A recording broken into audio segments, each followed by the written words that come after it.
Welcome back to Gennadoingthings, yeah.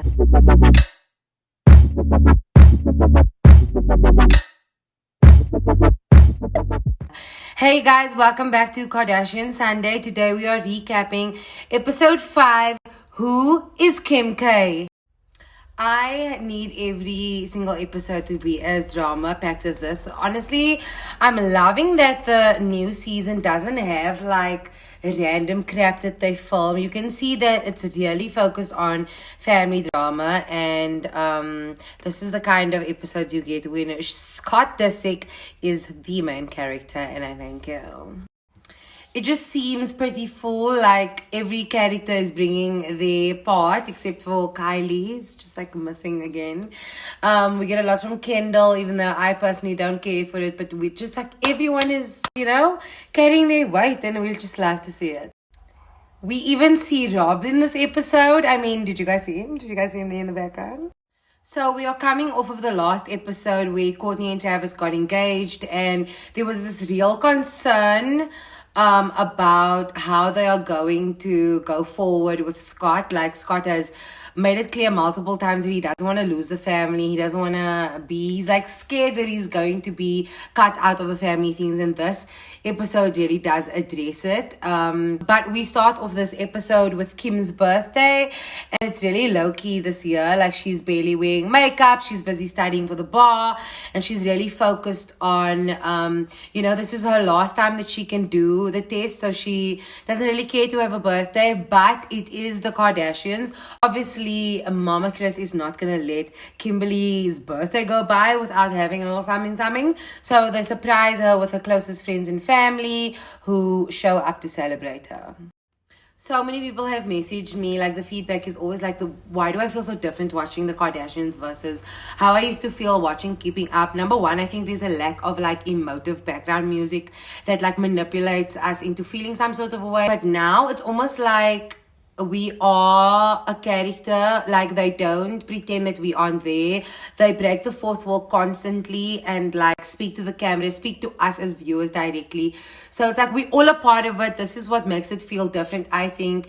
Really emphasizing the documentary style. I keep saying this to you guys every week, and I don't know why I want to highlight these meta moments, these moments of breaking the fourth wall, but I think it's done so well. They talk to us, they explain, they give us feedback in the moment, and it really makes us feel part of the show. And I think that's what makes us feel weird, is because we are directly spoken to at times.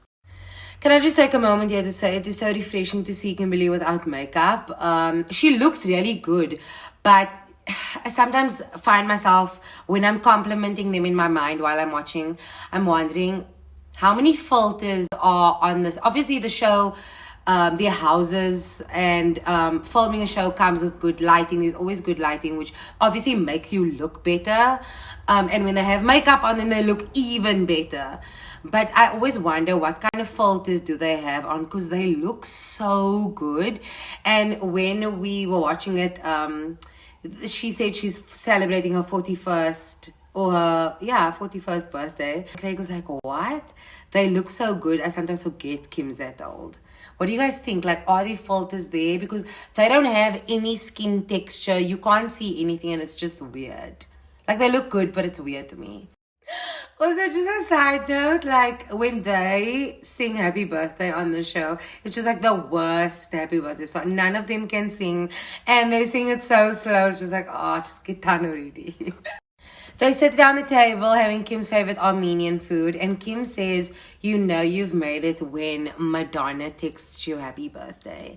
Now, Kim has idolized Madonna before, but personally, I don't think that's true. What do you guys think is like what you've made it? Because personally, to me, it would be if Beyonce posts happy birthday on her website, then I know I've made it in life. Like, if Beyonce is messaging me, made it.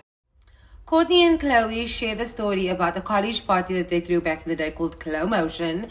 and how there was this guy that Chloe liked that had BBE, big ball energy.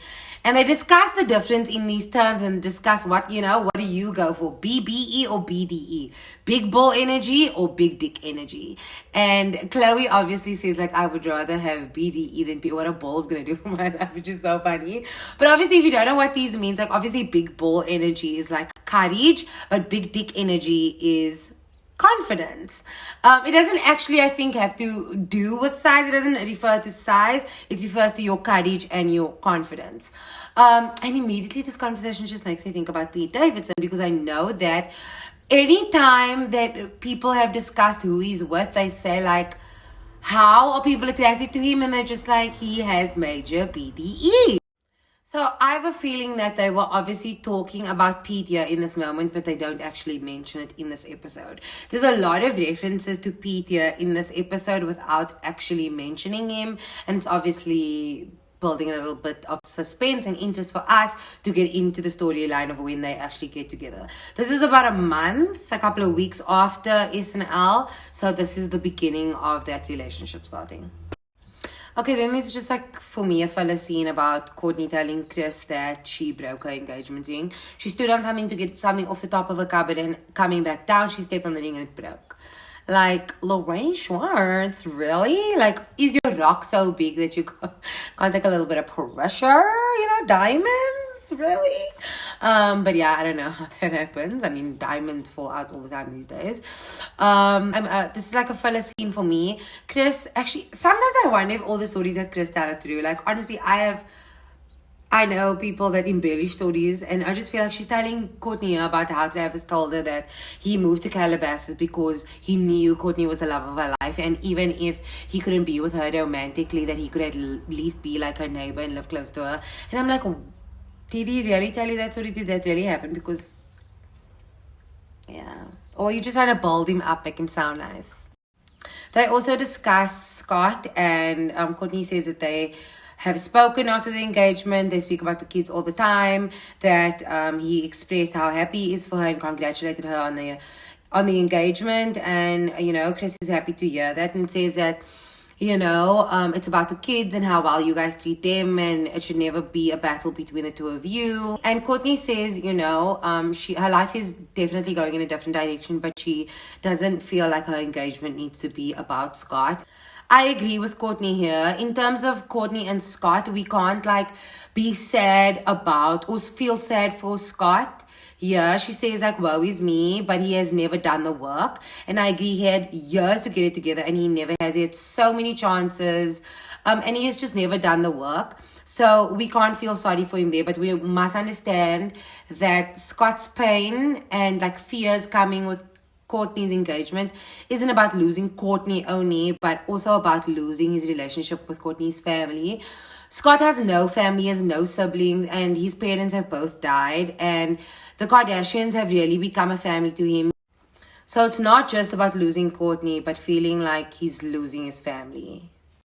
We then join Kim on the day that she takes the bar. And remember when I told you a couple of recaps ago that, like, I don't know why I'm finding it so weird when they, like, say religious phrases, or it's just, like, standing out to me. And here, Chris is praying in Jesus' name. I was like, I don't know why. But is it just me, or do they seem more religious this season?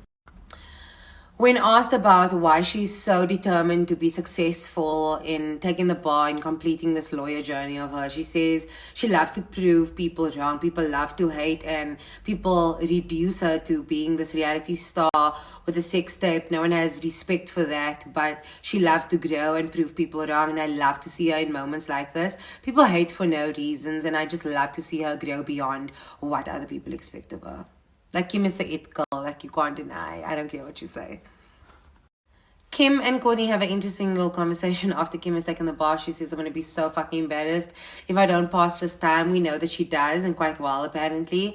But Courtney says that when she talks, Travis tells her all the time that she should have been a lawyer. And it turns out, like, Kim didn't even know, but it turns out that Courtney was going to go to law school. And they have this conversation basically about, like, how Courtney goes through life's experiences, and then sometimes later Kim goes through exactly the same thing.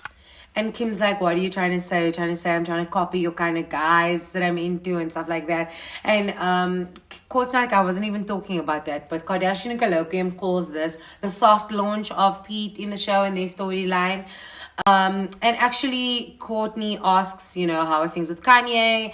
And they speak about, how she hasn't really spoken to him since SNL, since he walked out. And he again just had like the problems with her word choice about divorcing him when they're not divorced, and he's just not willing to sign divorce papers. He changes his mind. He says he's going to sign it, and then he says, but I don't actually want this and I don't want to be divorced. And we know that eventually, I think she got herself declared legally single because he just was like taking forever, and she doesn't know why he doesn't want to sign. And then she also says that he said that her career was over because she dressed herself one time and that she looked like Marge Simpson. First of all, Marge is an icon. And second of all, like, who does Kanye think he is? I cannot stand him. Then, wow, we're getting a whole segment from Kendall, not that I care.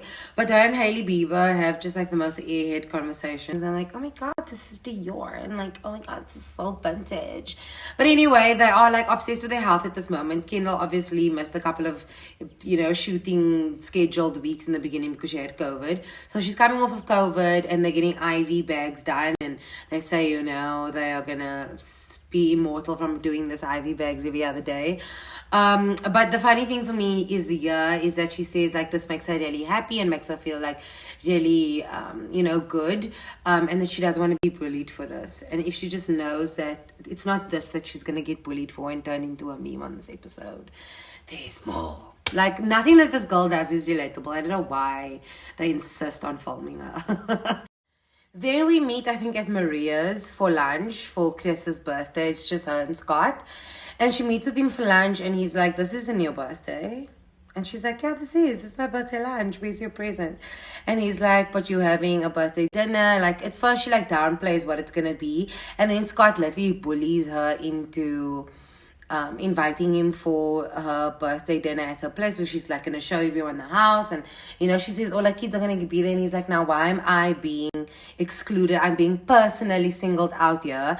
This is not the only conversation Scott's going to have about being left out, but I feel like he's justified here. He says, when my parents died, you said that I was like your blood son, and now you're cutting me out because Courtney's like engaged. And I feel for him here because he's really speaking out of, I think, pain. Yeah. They think that it's just about Courtney. It's not just about Courtney. Like, even though it's going to be hard for him to be there in the presence of her with her new fiance, I feel like they're making like it's just about her. No, he doesn't want to be excluded. He doesn't want to lose his family, the only family that he has. But eventually does get invited to the dinner, and I don't know if he regrets it or not. We see a scene with Kim basically styling herself for the two weddings that she has coming up. Paris Hilton's wedding and her bestie Simon, or Courtney's bestie Simon's wedding. And she's really having this who am I crisis, right? Like, after the divorce, she says she's always been grouped in with the Kardashians as a Kardashian sister, always coupled with the family name and with Courtney and Khloe beside her. And then she became like Kim Ye, always styled by and almost legitimized by Kanye, always dressed by him. And now she needs to decide who she is and what is going to be her, era after Kanye. Scott joins her, being on some comic relief, saying, I know what your next era is going to be. It's just going to be a tight dress with your big ass hanging out. And he says, it's just going to be more you, more Kim. And she says, but she doesn't know what that is. She's struggling to, style herself, but also figure out who she is post Kanye. She even makes a joke here. She's going to make a speech at the wedding. And the joke that she makes here is she hasn't been at a gay wedding since her second wedding. And I wonder what she means by this. Like, is she insinuating that Chris Humphries is gay or that he wants to be a woman? Like, what do you guys think she meant here? Once again, we are being brought behind the scenes of seeing the making of this reality show while watching this reality show. And we see them shoot the promo footage for the teaser of the show and for the Kardashians, intro and stuff like that. And Chris and Courtney have a conversation in her trailer, and she's basically just okaying with Courtney that Scott can come to Chris's birthday dinner. And I've never seen Courtney so accepting and calm and like open to her being uncomfortable. And she says, her and Travis just want you to have the day that you want, Mom. And if you want him to be there and that's going to make your day, then we support that. And I've never seen her be, it's like so zen and happy and, but maybe it just shows how happy Courtney is in her life. She's obviously still on cloud nine, just coming off her engagement. So who cares if Scott's going to be there? We then join Chris for her birthday party at her house. It's kind of like an MTV Cribs moment. She's showing everyone around the house, and she's kind of like debuting the house. It's everyone's first visit, apparently. And it's very beautiful, very modern. And I'm surprised to see the dark features in the house. It's giving very Chloe. Like has this entire family just like being penetrated by the goth bug. It's very beautiful, and this entire party is also very dark, very sexy, very sophisticated, beautiful. Seeing the room where she just keeps all of her china just gave me such colored auntie vibes. Like we all have that, cabinet in the house where all the expensive shit is kept, like the glasses and the cutlery and the plates that are on display but never used. It's just kept there. That was giving me Kris Jenner on a whole nother level, though. The opulence, the fabulousness, like the flaunting of money was just so disgusting, but chef's kiss at the same time. It's all gorgeous, but so unrelatable. This birthday dinner gives me a lot of material to analyze Courtney and Travis, and it's just such a weird and awkward situation. Scott's obviously there, and like he congratulates the couple, he greets them. Like I thought it was quite nice, and Courtney like makes it awkward by saying, "Why are you congratulating me? You've seen me already." He's like, "Okay, but this is the first time I see you guys together," and it's like so awkward, and no one's trying to like, there's this big elephant in the room, and no one's addressing it besides Ellen. She kind of, vocalizes what no one else will say in the room. I feel like Courtney and Travis make it way more awkward by the almost aggressive amount of PDA that they show. And not only is the amount aggressive, like I feel like they fray, okay, not aggressively, but like it's so just too much. Like Courtney says they were even holding back on the amount that they were showing, but like Chris even tells everyone at the table, like, look at them. And they're just standing there, and you can see everything about how they're kissing, and it's just like, nah, this is inappropriate. I just feel like there's a time and a place for this like aggressive PDA, and like no one's saying don't be happy. Everyone is happy for her that she's like found the love of her life, and no one's saying don't be affectionate in public, but I just feel like there's a time and place for everything. In every single episode they're like almost too sexual. PDA has made people feel uncomfortable. The estate agent showing them the house where she was straddling him in the backyard making out. They constantly groping each other in every other episode. I thought like the aggressive explicit tongue kissing was only happening like as a gimmick on the red carpet, but no, it's happening in every other episode. They do it in front of their kids, in front of the family, ignore people while they're talking to make out, and it's just too much. And in the previous episode, they made the nurse feel uncomfortable, like at the fertility clinic. Like, it's just awkward. And I feel like they could have been, they can be a bit more respectful. I'm not saying they should have held back, like on account of Scott's feelings. I just feel like they aren't considerate of how they make other people feel. Scott can't keep his eyes off of them. And like I said earlier, I don't feel bad for him. Because he had so many years and chances to get his shit together, and he just hasn't done that. But I think this is a great first step. But also remember that Scott has always been invited on holidays. Even Courtney's gone on holiday with him and Sophia being there, so he has to get used to it if he's going to be able to still maintain his relationship with the family. He has to be able to be okay with being in close proximity to Courtney and Travis. So I think this is a great first step and a wonderful beginning to, a healthy co-parenting relationship, and him maintaining, his family with the Kardashians.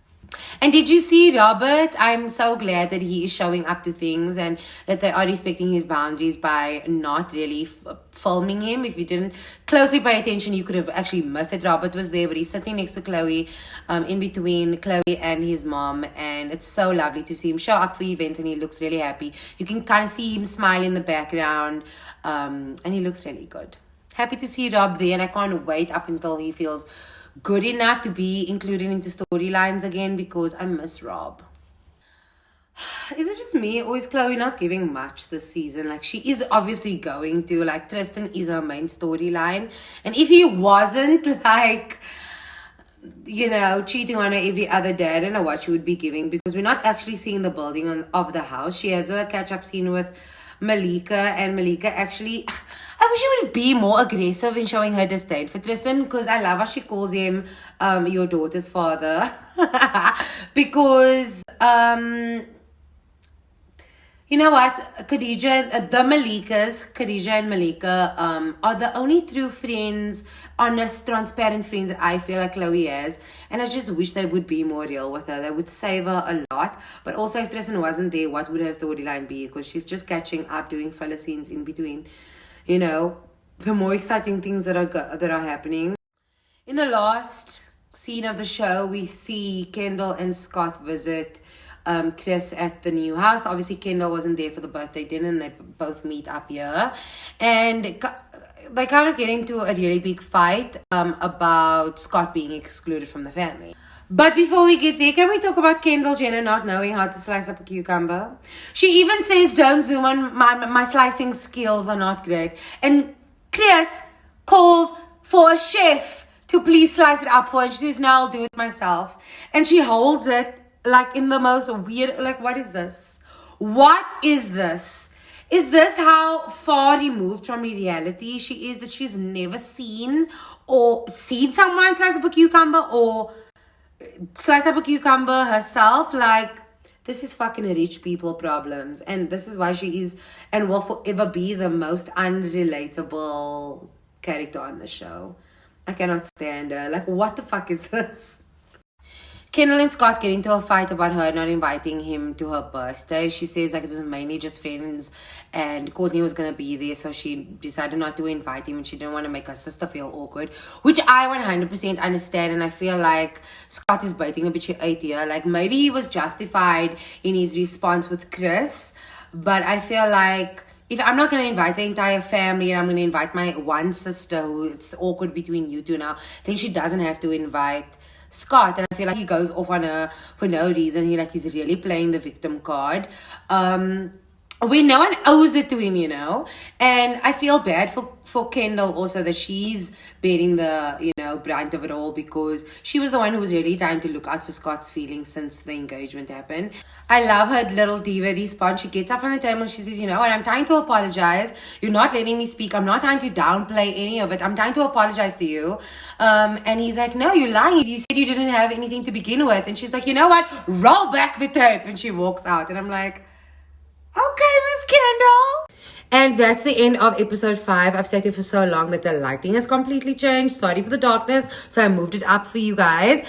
The drama between Scott and Kendall will be resolved on the next episode. We can also look forward to just like Travis being a little bit more weird, with Courtney being like, we only need like one little follicle, haha, for our baby.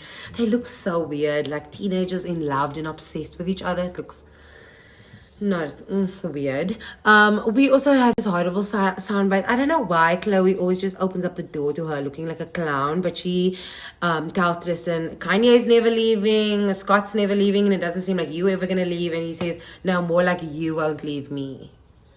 I'm just like, you do this to yourself. This was such a fun and drama-filled episode. I can't wait to hear what you guys think down below in the comments.